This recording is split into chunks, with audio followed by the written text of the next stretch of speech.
ईरानी कबाब बनाने की तरकीब। तैयारी का मुकम्मल वक्त 20 मिनट। पकाने का वक्त 25 मिनट।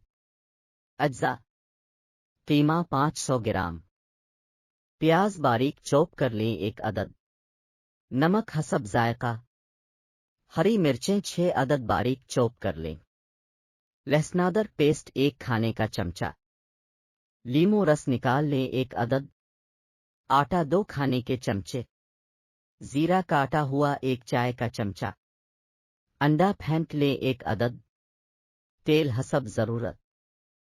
तैयार करने की तरकीब। फूड प्रोसेसर में कीमा डालकर चॉप करके प्याले में निकाल लें। नमक, हरी मिर्चें, प्याज, अंडा, लहसुनादर पेस्ट, लीमू का रस, आटा और जीरा डालकर अच्छी तरह मिक्स करें और 10-15 मिनट तक मैरिनेट होने के लिए रख दें। गोल बॉल्स की शक्ल के कबाब बना लें।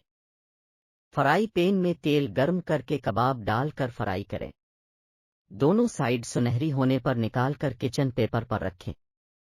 सर्विंग प्लेट में निकालकर तले हुए आलू और सलाद के पत्तों के साथ सर्व करें।